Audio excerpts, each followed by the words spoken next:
irmãos queridos, que Deus nos abençoe. Bem-vindos sejamos mais uma vez à sede da Sociedade Espírita Paz, Amor e Luz, para mais uma tarde e noite absorvermos bom senso e lucidez. Uma proposta que nos faça repensar procedimentos, incorporar mais luzes nas nossas ações e fazer escolhas mais favoráveis, de maneiras que sintamos-nos em casa. Qualquer informação adicional após a conclusão do nosso trabalho, nós estaremos à disposição para, se dúvidas porventura ficarem. Uma informação que precisamos fazer em relação à nossa Associação Médica Espírita de Cascavel, que está trabalhando com a problemática das drogas, seja o dependente químico, bem como as suas famílias. Essa atividade se desenvolve na Sociedade Espírita Francisco de Assis, que fica na Rua Paraná 5453, abaixo do supermercado Mufato, e ela se desenvolve todas as sextas-feiras. É um grupo de apoio fraterno específico para a dependência química, bem como dos seus familiares, como tratar essas questões. Então, todas as sextas-feiras, 20 horas, Sociedade Espírita Francisco de Assis, Rua Paraná 5453. Depois, se alguém precisar de alguma informação, mas nós temos os folders aí que possam ampliar essa questão. Na tarde de hoje, mais uma vez, nós temos a grata satisfação, a honra de contarmos com o nosso querido professor Eloy Lemos de Mello, que vai trabalhar esta temática que já vem sendo acentuada há algum tempo. Hoje a parte terceira dela, Allan Kardec e as palavras, especificamente o trabalho sobre médium e mediunidade, Ele irá nos conduzir nessa reflexão muito importante para a gente discernir essas questões, clarear isso na nossa vivência.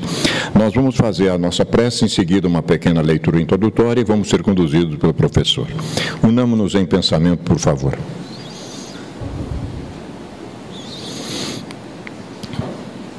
Senhor da vida, Pai amantíssimo de todos nós, filhos vossos que somos todos, projeção do vosso amor infinito, gradativamente despertando para as nossas realidades intrínsecas de espíritos imortais que somos.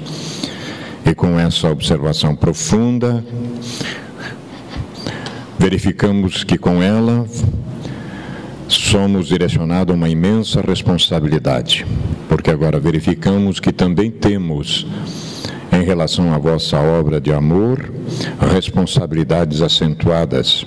Cabe a cada um de nós a nossa parcela de colaboração para que as coisas se ajustem com as vossas leis sábias e justas o mais rápido possível.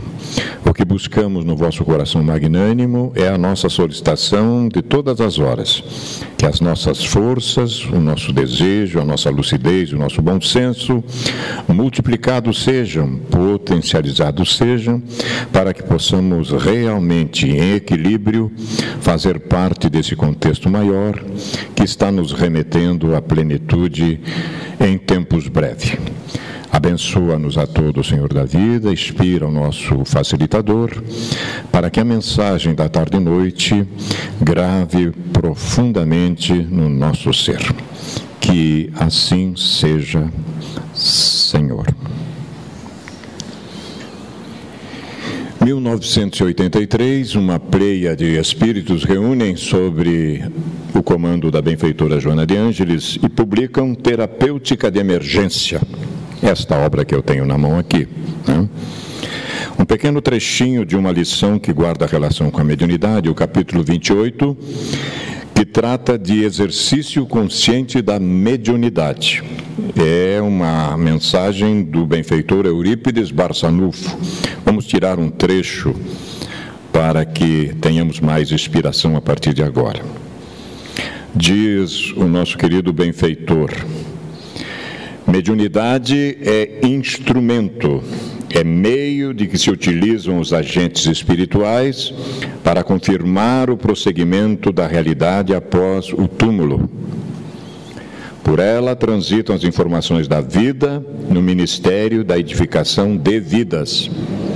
urge que os sinceros discípulos do Evangelho se dediquem com afã à mediunidade socorrista, estabelecendo felizes ligação com o mundo espiritual, atendendo aos deveres da solidariedade humana e da caridade, sem se preocuparem com outra coisa que não seja servir, amar e passar adiante, como servidor consciente das suas responsabilidades, que, pondo as mãos na charrua, não olha para trás. Cada minuto é valiosa concessão para a edificação do reino de Deus nas mentes e nos corações.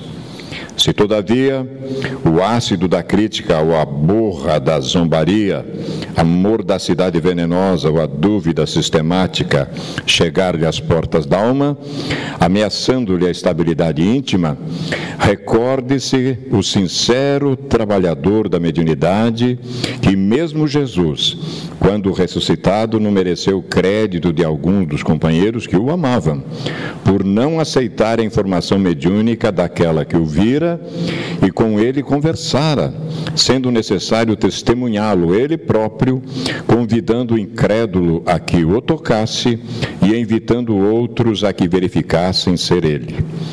Os que se demorarem na incredulidade comprovarão oportunamente por si mesmos, quando sobre eles baixar a cortina da morte e dê ao bar o dia novo. Enquanto isso, que o exercício consciente da mediunidade espírita e cristã continue na terra, fazendo bem com uma mão, sem que a outra tome conhecimento, nesses dias tumultuados e aflitos que se vivem, prenunciando a hora ditosa da paz com Jesus. Informação preciosa que o nosso querido professor vai ampliar para nós, sem sombra de dúvida. Honrados, vamos ouvi-lo. Boa tarde, meus queridos amigos. Que a paz esteja com vocês. Sejam todos muito bem-vindos.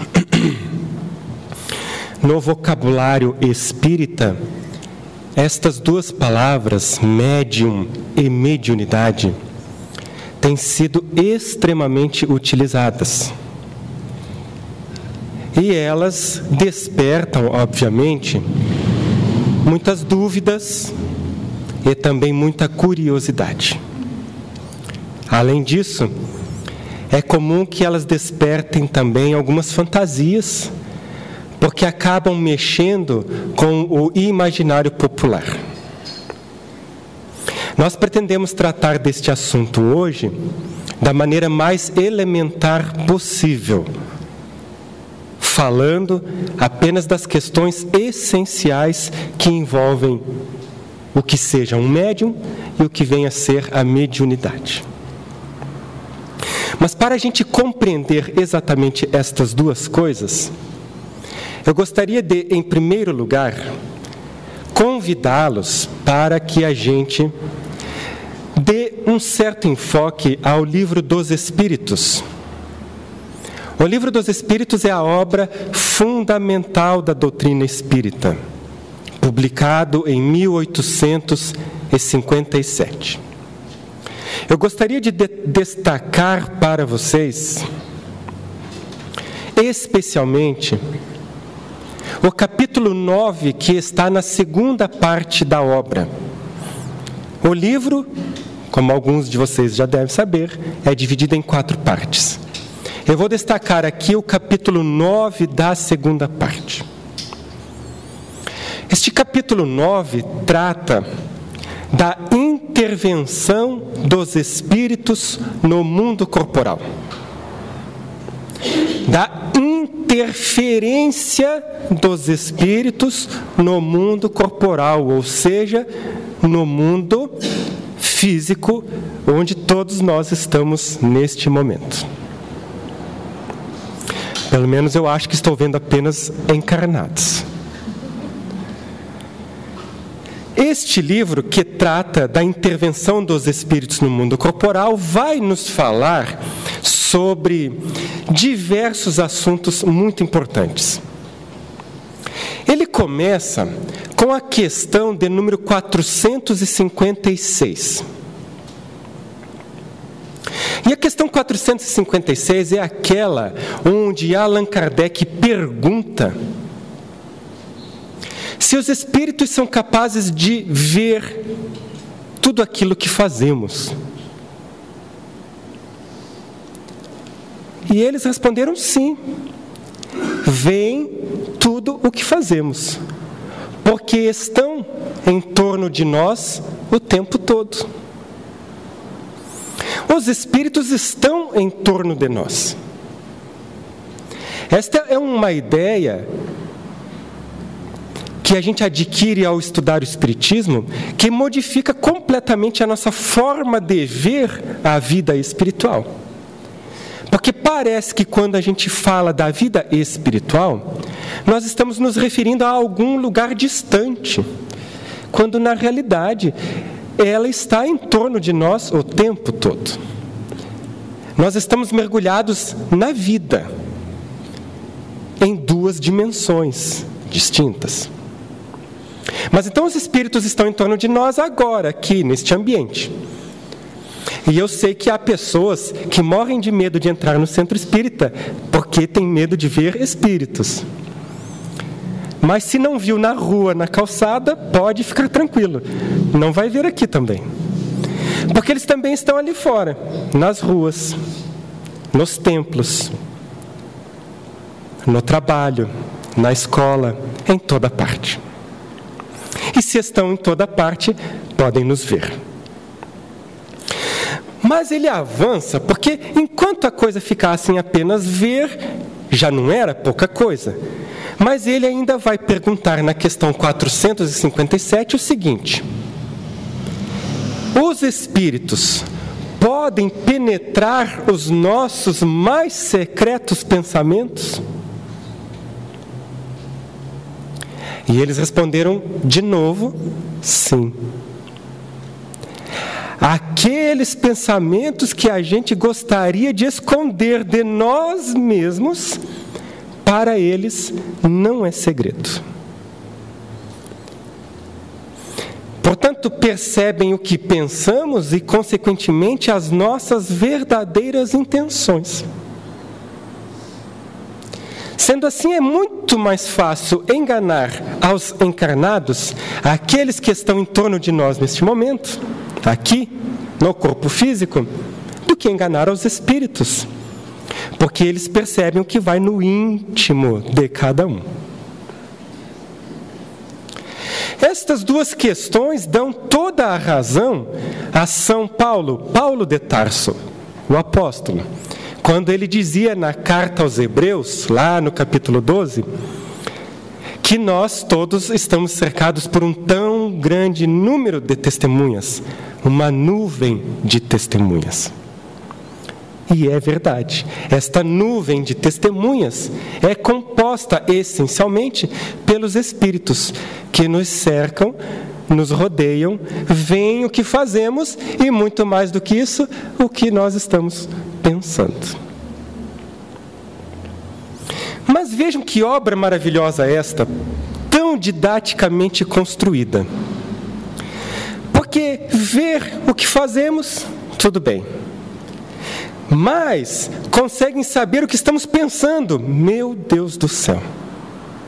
Só que aí a gente dá um pequeno salto para a questão 459, e lá ele vai perguntar se, além de ver e além de saber o que a gente pensa, ele vai perguntar: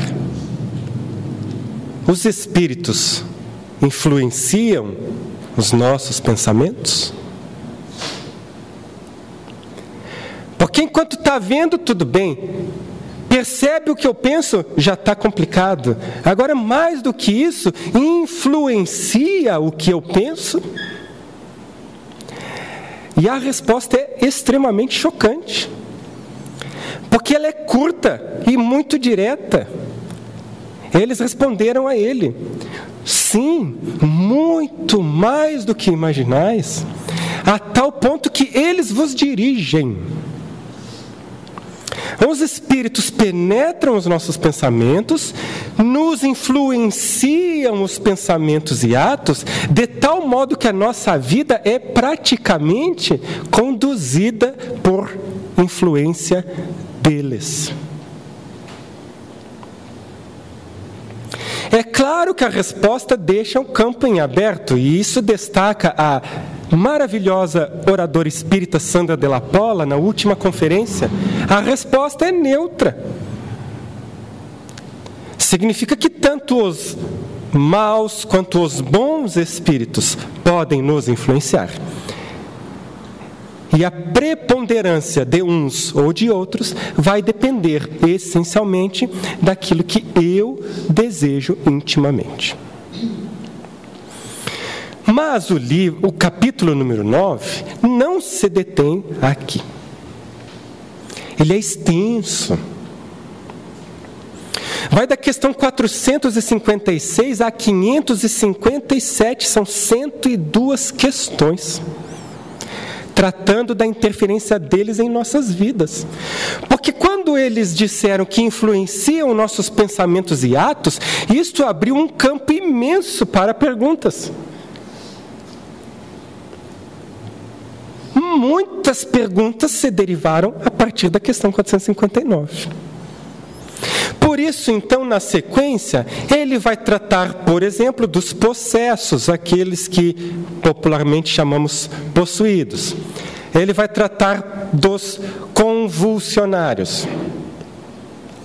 Ele trata também das afeições que os espíritos sentem por nós, os encarnados. Depois ele trata dos anjos de guarda. E ali nós vamos encontrar a questão 495, que é uma das mais belas páginas da literatura espírita, que mostra a missão do anjo guardião sobre as nossas vidas. Ele vai tratar ainda dos pressentimentos. E vai nos explicar como distinguir bons de maus pensamentos. E os espíritos ainda nos ensinam como angariar a simpatia dos bons espíritos e como repelir a influência dos maus. Deste extenso capítulo para o assunto que nos interessa hoje, eu destaco algumas conclusões parciais e importantes. Nós podemos tirar dali o seguinte: em primeiro lugar, eles nos influenciam.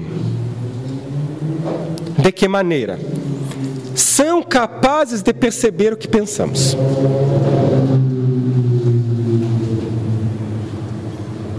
São capazes de influenciar nossos pensamentos e os nossos atos.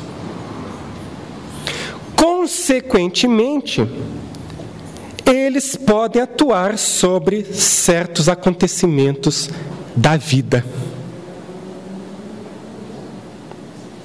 Atuam sobre os acontecimentos da vida porque eles nos influenciam e, consequentemente, nos acontecimentos. Obviamente que esta ação sobre os acontecimentos da vida está restrita às leis da natureza, porque eles não derrogam as leis da natureza. Agora, esta influência que se exerce sobre todos nós,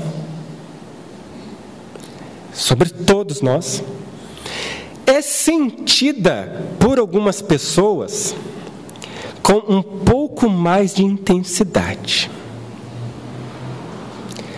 Certas pessoas conseguem perceber esta influência com um pouco mais de intensidade.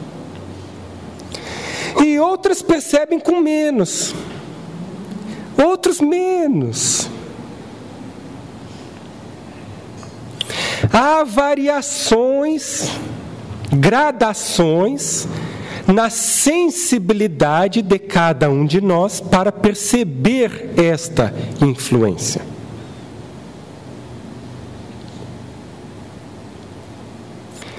Daí, então, a gente vai fazer um pequeno salto agora, ou grande, para a obra que foi publicada por Allan Kardec em 1861. O Livro dos Médiuns. Aqui no livro dos médiuns eu também vou destacar um pequenino trecho, que está lá no capítulo 14. E vocês sabem do que trata este capítulo 14 do livro? Trata dos médiuns. Agora vejam que interessante a concatenação das ideias.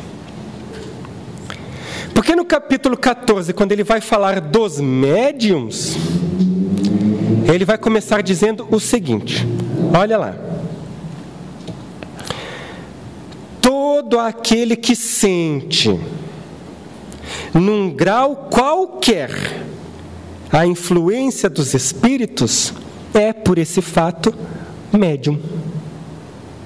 Mas que coisa mais legal isso, né?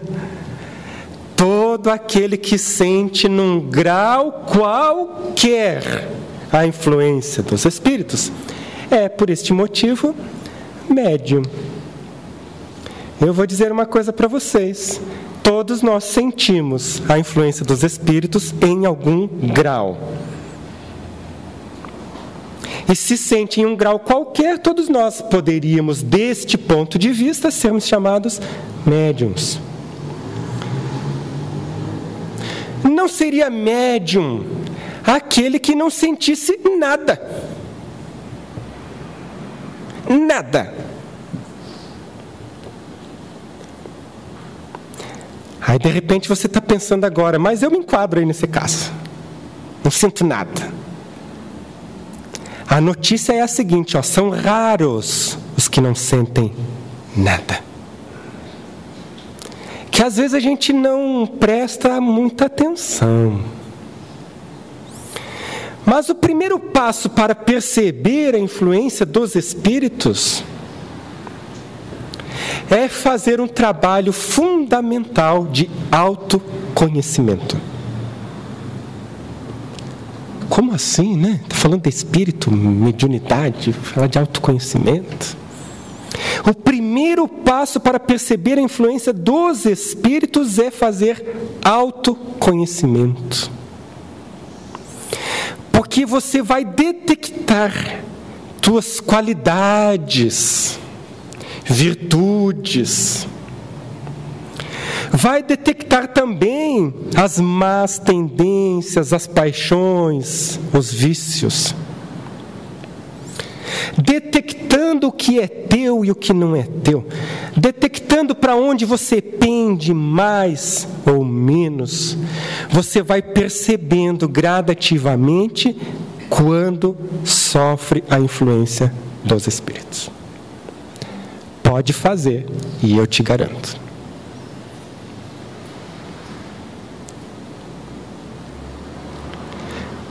São raros os que não sentem nada. Pode-se dizer, continua o texto de Allan Kardec, pode, pois, dizer-se que todos são mais ou menos médiums. Que legal, né? Todos são mais ou menos médiums. Deu para entender até aqui, gente? Eu posso saber porque vocês estão me olhando tão sério hoje? Tá entendido? Então, olha só. Agora ele vai continuar, tá? É um trecho curto do capítulo que eu peguei, bem pequenininho. Agora ele continua. E aí eu vou dar uma dica para vocês, tá? Fica a dica assim, ó. Quando você pegar um texto de Allan Kardec para ler, a minha sugestão, leia com calma. Palavra por palavra. Porque é nos detalhes que a gente vai compreendendo as nuances. Então ele continua o texto e ele vai dizer assim, ó, todavia, o que significa essa palavra todavia que eu coloquei lá em negrito? Alguém me ajuda aí? O que é o todavia? Substitui para mim. Entretanto, porém, olha só, porém, usualmente, assim só se qualificam aqueles em quem a faculdade mediúnica se mostra bem caracterizada e se traduz por efeitos patentes, de certa intensidade. Todavia, só vamos utilizar a palavra médium para aquelas pessoas cuja influência é muito intensa, marcante, nítida, marcada por efeitos que não deixam dúvida. Para estas pessoas, onde os efeitos da influência dos espíritos é intensa e é marcada, nós vamos utilizar a palavra médium. Sendo assim, deste ponto de vista, eu, por exemplo, não sou médium, porque a palavra médium será adequadamente utilizada para estes casos aqui. Deu para entender a diferença? Deu para entender a diferença que faz um todavia no meio do parágrafo? Fica a dica. Próxima vez que você abrir o Evangelho segundo o Espiritismo, por exemplo, cada todavia, cada entretanto, cada porém, você preste atenção. Portanto, gente, o que é o médium, então? É aquele, onde a faculdade é sem dúvidas, nítida, bem definida.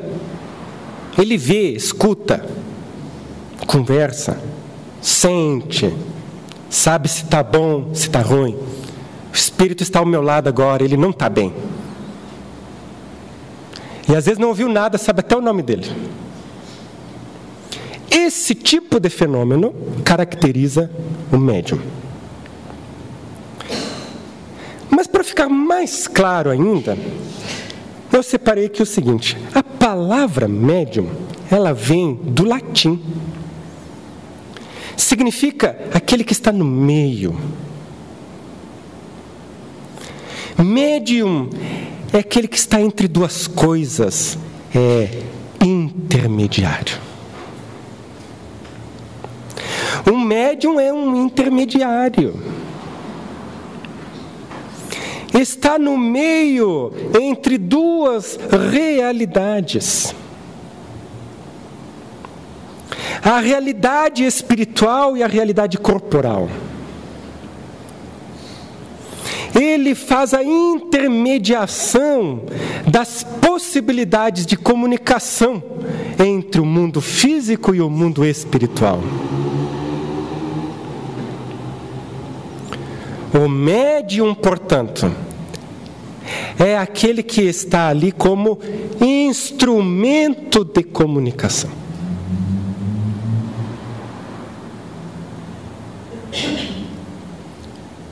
Médiuns sempre existiram.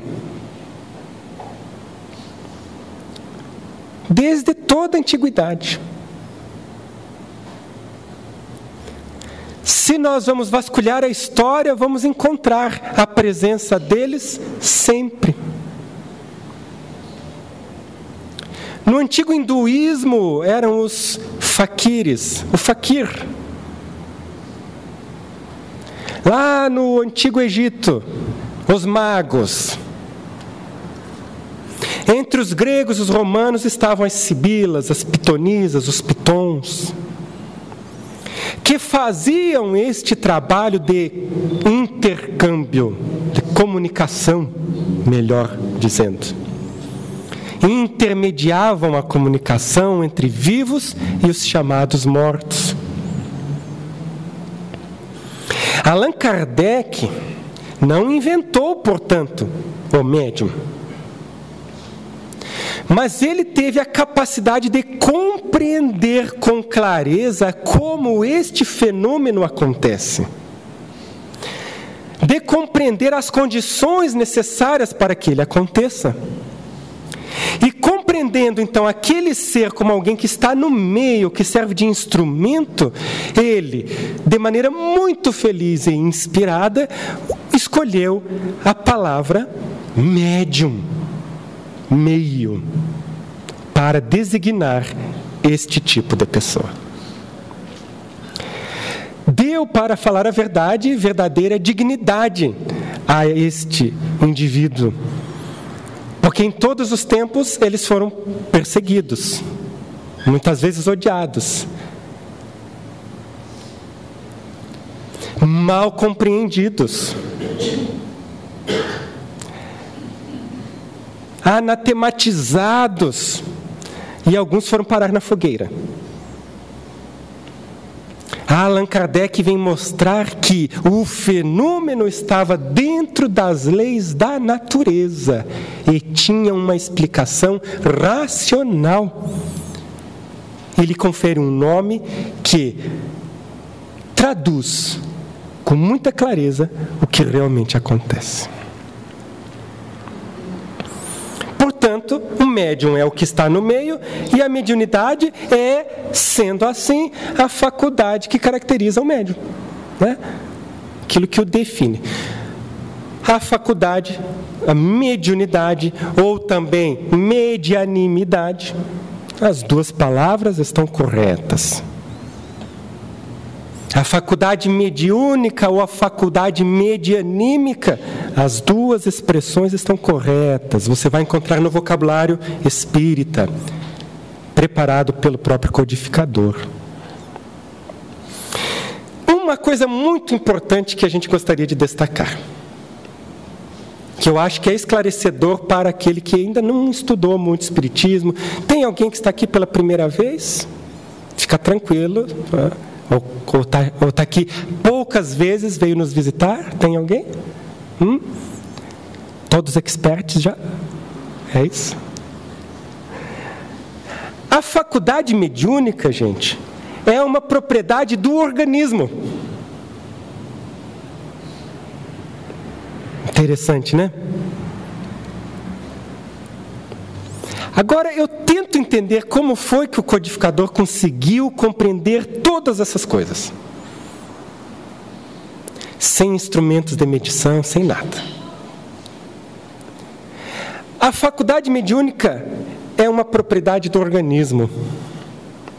Significa, na prática, sabe o quê? Que o médium nasce médium. Porque ele tem uma predisposição orgânica para isso. Ele não vira médium. A minha mamãezinha às vezes liga para mim, ela já está com uma idade avançada e ela esquece. Volta e meia ela pergunta: meu filho, você já virou médium? Eu digo: mamãe, não virei médium ainda, mas vai saber, né? Não vira. Você nasce médium. É uma faculdade orgânica, que depende de uma predisposição orgânica. Agora, pode acontecer de que esta faculdade fique por um tempo em estado latente e a gente não saiba que é. Isto pode acontecer. E em determinado momento da sua vida, da minha vida, ela pode eclodir, ela pode se apresentar. Você pode descobrir: ai meu Deus, estou vendo espírito, e agora para onde é que eu corro? Isso pode acontecer. Mas já estava predisposto no seu organismo, você já reencarnou com esta disposição à mediunidade, mas ela por algum motivo estava, vamos dizer assim, adormecida, latente. Ok? Então, assim, voltando àquele velho problema, a pessoa você tem uma amiga que quer vir visitar o centro espírita, mas morre de medo de ver espírito. Você pergunta: já viu espírito debaixo da cama? Já viu no banheiro? Viu algum passeando no quintal? Não vi. Então vamos lá no centro espírita que você não vai ver lá também. Fica tranquila. Ok? Porque se não é médium, não vai ser mais. Fica sossegado. Quer dizer, vai que, né? Vai que ela está aí só esperando um momento, mas enfim. Normalmente, a prática tem mostrado, a experiência tem mostrado que não demora tanto tempo assim para ela mostrar os seus primeiros sinais. Então, nós que já passamos dos 40, eu acho que eu estou tranquilo, estou sossegado. Muito bem. Isso daqui também é muito importante. Eu estou pegando pontos que eu acho que, assim, para quem está começando a querer entender a coisa. A comunicação depende dos espíritos. que ele está querendo dizer com isso? O que eu estou querendo dizer é que o médium é o instrumento, é o meio para a comunicação. Ele não tem, na realidade, poder algum para determinar ao espírito A ou B que vinha dar uma comunicação. Porque depende do espírito. Às vezes a gente pensa em espírito, parece uma coisa vaga, parece uma fumaça, né? A gente lembra dos desenhos, dos filmes, uma coisa indefinida, mas o espírito é o ser, meus amigos. Era aquele que estava encarnado, e agora não está mais. Mas ele leva consigo o perispírito, seu corpo espiritual. Ele mantém sua individualidade, sua inteligência, suas afeições, e o livre-arbítrio é um ser que pensa e age livremente. Então ele não está sob o nosso comando. E nenhum médium, portanto, tem comando sobre determinado espírito. Ele não pode garantir, de forma alguma, que o espírito vai se apresentar, vai se manifestar ou vai estar ao lado dele no momento em que ele bem entenda. Não é assim que funciona. Nosso querido venerado Chico Xavier dizia que o telefone toca de lá para cá. O que ele estava querendo dizer é que eu posso até dar uma ligadinha, mas na verdade o que liga mesmo é o espírito. Quando ele deseja se comunicar, ou quando ele está em condição, é possível a ele se comunicar, então ele vem. De outro modo, o médium não tem nenhum poder sobre isso. E aí, isso leva a consequências, né? Então, daqui a pouco você conhece algum médium por aí que diz assim, não, senta aqui que eu converso, eu chamo ele aqui e nós vamos bater um papo. Não é simples assim.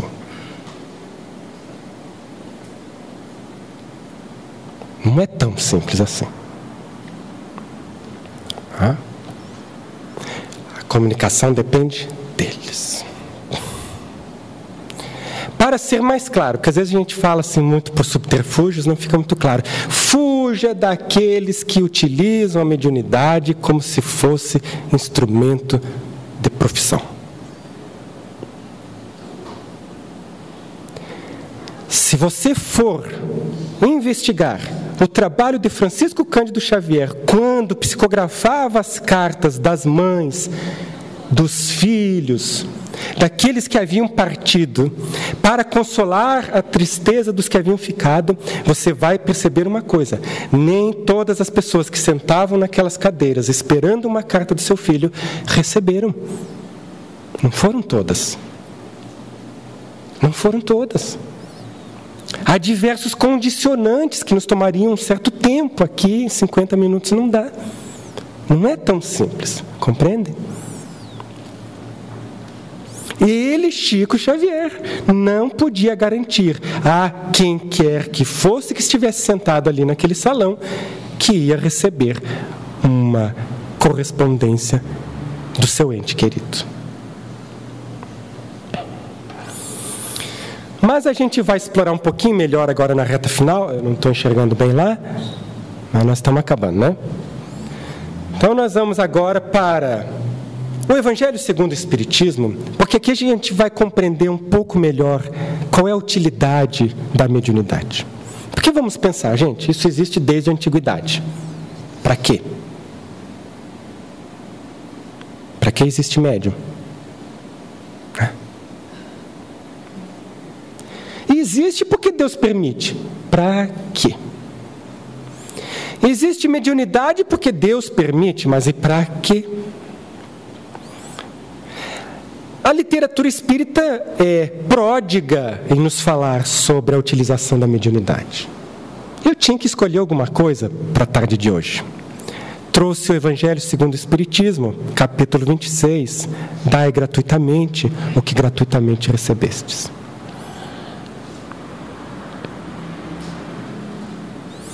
Todos vocês devem lembrar daquela passagem evangélica em que Jesus expulsa os mercadores do templo.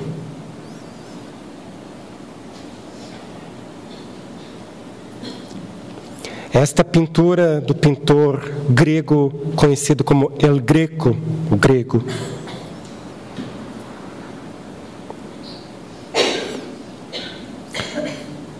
a gente vai encontrar algumas caricaturas mais modernas, onde os mercadores estão vestidos de terno, mas eu preferi trazer essa porque esteticamente falando estava mais bonito. Jesus expulsa os mercadores do templo, isto quer dizer que ele condenou. Ele condenou a mercantilização das coisas sagradas.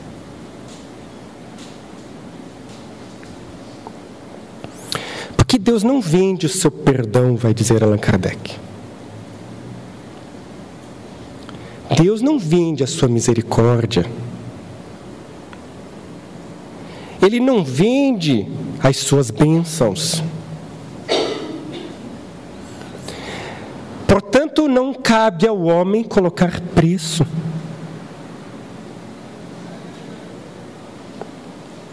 Isto ele ensinava aos seus discípulos, dizendo: dai gratuitamente o que gratuitamente tendes recebido. E os médiuns da atualidade, não é? Porque precisamos entender que os discípulos do Cristo eram médiuns também. O Pentecostes não deixa dúvida. As curas realizadas por eles não deixam dúvida. Quando os demônios eram expulsos por eles, isto não deixa dúvida. Não eram demônios, né? Eram espíritos. Eles também eram médiuns. E a recomendação de Jesus foi essa. Os médiuns da atualidade também receberam gratuitamente uma faculdade. E vejam só. A faculdade mediúnica está radicada no organismo. Ela depende do organismo. E sendo assim, alguém escolheu nascer médium? Escolheu, mas não está lembrando disso agora. Então eu vou refazer a pergunta. Alguém fez algum trabalho enquanto está encarnado para virar médium? Estudou numa faculdade para virar médium? Fez? Fez algum curso para virar médium? Não. Então recebeu de graça. Está no seu organismo, veio prontinho. Né? Portanto, é uma faculdade recebida gratuitamente pela misericórdia divina. Então, qual é a função do médium? Os médiuns devem ser intérpretes dos espíritos para a instrução dos homens, para lhes mostrar o caminho do bem e conduzi-los à fé. Olha só, eu vou até repetir. Os médiuns devem ser intérpretes dos espíritos, para a instrução dos homens, para lhes mostrar o caminho do bem e conduzi-los à fé. Para a instrução dos homens. Que instrução é essa? Do que será que ele está falando? Ora, gente, mostrar por meio dos fatos a imortalidade da alma. Aliás, palestra que eu pretendo fazer, sabe Deus quando que eu vou conseguir fazer? As provas da imortalidade. O médium tem este papel, ele é instrumento dos espíritos para nos esclarecer sobre a realidade da vida futura, sobre aquilo que nos espera depois, para nos instruir sobre os valores morais. E quando se trata de doutrina espírita, para nos instruir sobre a moral cristã, nos mostrar o verdadeiro sentido das palavras do Cristo, porque vem, por meio da mediunidade, os espíritos, mostrar a situação em que eles se encontram na vida espiritual. Esta instrução é fundamental. Certamente que isso tem como consequência nos reconduzir ao bem e à fé. Portanto, o médium, ele precisa de utilizar a sua faculdade mediúnica, tendo isso em vista. Tendo isso como ideal. E entregando essa faculdade a um ideal maior, coletivo, muito maior do que nós podemos imaginar, a serviço do bem e da instrução, ele, ao mesmo tempo, trabalha para o seu próprio crescimento. Para o seu próprio crescimento espiritual. Sabem por quê? Isso é outra dúvida muito comum. Os médiuns são pessoas comuns, gente como a gente. Eu até estou vendo uns aqui, né, que eu conheço. É gente como a gente. Então, tem qualidades, tem virtudes, tem defeitos também. Eles nem vão ficar bravos comigo, eles sabem disso. Tem defeitos, tem lutas íntimas, trabalho espiritual íntimo a ser feito, realizado.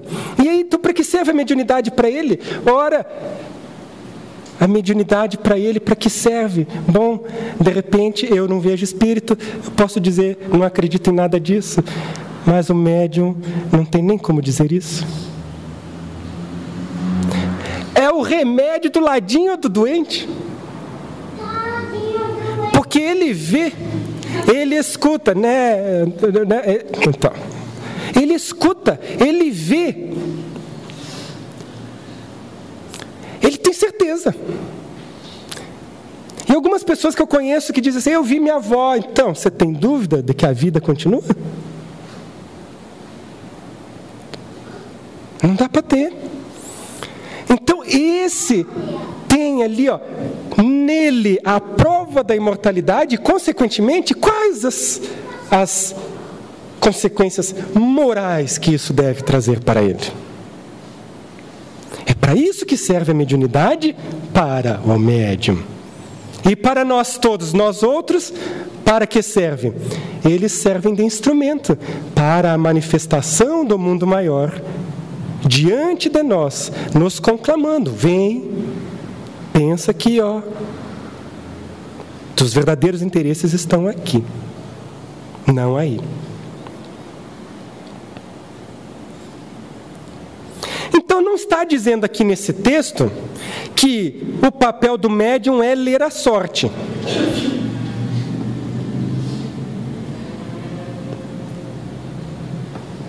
Prever futuro.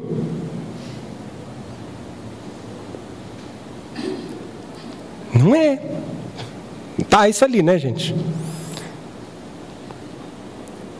Tem que tomar cuidado. É recomendação que a gente dá sem medo, viu? Toma cuidado.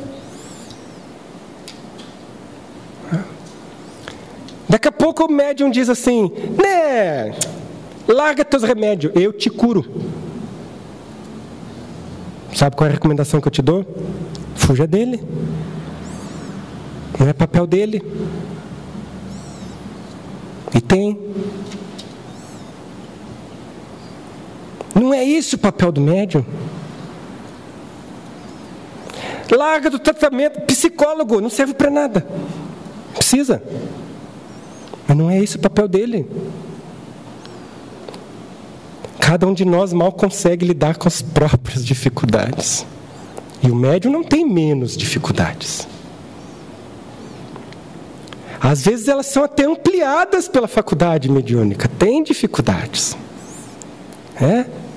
Eu lembro de uma palestra do Raul Teixeira, né? Ele dizia assim, o médium é aquele que chega numa festa e é o mais feliz de todos. Alegria total. Vai num velório o que mais chora. Porque sente, né? Com mais sensibilidade. Então, dificuldades existem para todos nós, e daí eu não posso, então, ultrapassar os limites da minha faculdade. No caso médium, né? Ultrapassar os seus limites. Ultrapassar o seu papel. Porque o seu papel é servir de instrumento para os espíritos. Bom, agora, aqui também está neutro, porque servir para os espíritos, não tão neutro, desculpe, mas servir, eu estou falando, né? Servir de instrumento para os espíritos podem ser bons como podem ser maus. Porque médium, longe de ser um indivíduo elevado, avançado, como eu dava palestra outro dia, e um jovenzinho muito entusiasmado com a ideia, quando ele entendeu esse negócio de médium, ele disse, então é uma pessoa mais avançada? E eu diria que não é avançada. Ao contrário, né? Gente comum. Sendo assim, a mediunidade ela está presente em todas as camadas sociais, em todos os tipos de pessoas que vocês puderem imaginar. Tem pessoas boas que são médiums? Tem, graças a Deus. Posso te apresentar vários. Tem pessoas de má índole que são médiums? Tem também. Tem também. Então, como que o médium deve fazer? O que ele deve fazer para ser instrumento dos espíritos, mas para ser instrumento dos bons espíritos? Para ter a assistência dos espíritos superiores. O que ele deve fazer? Puxa vida, o que será que eu devo fazer? Onde é que eu compro? O que eu faço? Então, a recomendação de Allan Kardec neste capítulo é a seguinte. Ora, a primeira condição para se granjear a benevolência dos bons espíritos é a humildade. Já lascou.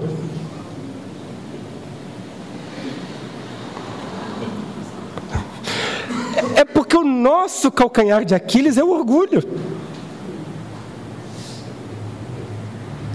Não é? E daí a primeira condição que ele coloca é a humildade.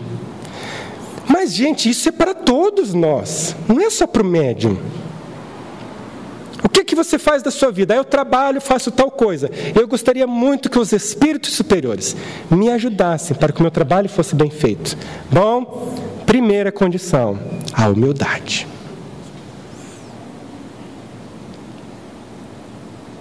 Eu sou um cirurgião e eu quero atender da melhor maneira possível os meus pacientes. O que eu faço para angariar a assistência dos bons espíritos? Humildade. Eu sou um engenheiro, eu sou mecânico, eu sou marceneiro. O que eu faço? Humildade. Primeira condição. O devotamento, a abnegação.